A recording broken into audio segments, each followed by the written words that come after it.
Hi, thanks for watching. This is a quick look at how Google views and ranks your website in the search results. By understanding how the program works, we can use it to your advantage to increase some traffic to your site so that way consumers can more easily find you. So I've got the site pulled up here, and as far as Google is concerned, when it's going to rank a website, it's going to do so using two different factors. The first is the content. It's going to come in and count all the words and text on the page. Usually looking for anywhere from 1,500 to 2,000 words because it assumes that the more information you have, the more of an expert you are in the field. Now, while it's counting for words, it's looking for keywords, anything somebody might type into Google search. In your case, it's going to be a service that you offer and then the area that you're offering it in. Now, this is where the number of words comes into play because you're only allowed to have one keyword for every 100 to 150 words of text on the page. So the more keywords that you want to be found for in search, the more information and content you'll have to add to the page. The second way that you're going to rank in Google search results is through the authority, which is basically a popularity contest. The two ways to build authority are one, getting as many citations as possible. That's anytime that your name, address, and phone number are listed in a search directory, such as Yelp, Yellow Pages, Better Business Bureau. They're usually all free. It just takes some time to find them, register your business, and then input the information exactly as it's shown in Google. The second way to build authority is through what's called backlinks. That's when another website links or refers back to yours. And it acts as an endorsement for Google to build trust because others are vouching for you. You can kind of equate it to a customer review.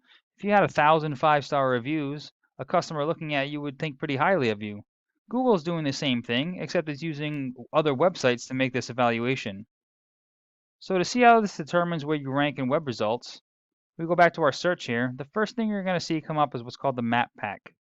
This is actually a pretty important area to be in because a lot of people will just click on these and it'll bring up the map and they can bring them right to their directions of how they can get there.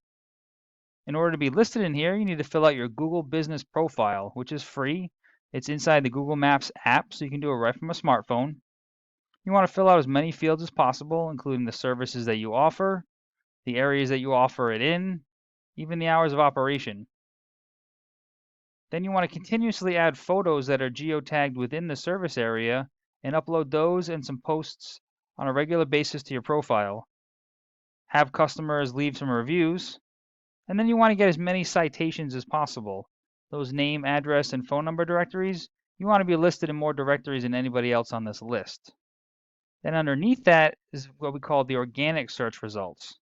Now, looking in this area, you guys are coming up in the organic search results, but unfortunately, if we look through the map section, I'm not finding you anywhere in the map section. So this would be an area that I would definitely say we should probably optimize your Google business profile so that way you can show up in here. It's great that you're showing up in the section down here as well. It's just this is very important to be able to be shown inside here, especially when in mobile format, because most customers, like I said, will end up just clicking on one of these or into the map itself, and it'll bring up all of them in their area so they can see how close the proximity is to themselves. Now to demonstrate all this, I put your website into this tool that I use, and it shows me all the information that Google finds when it crawls your site for both the authority and the content.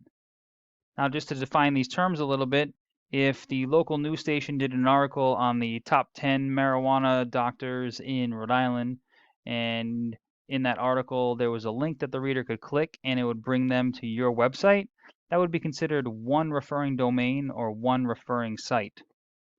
So just by comparison, what I did was I took the top organic search result in this list and put them in as well, just so you can see what the competition is in order to rank any higher to be having some more exposure for the business.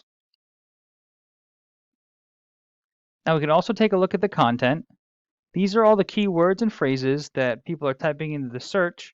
They're being found on your site, as well as the volume, the number of times they're being searched per month, and then your position, the number and pages that you are in Google.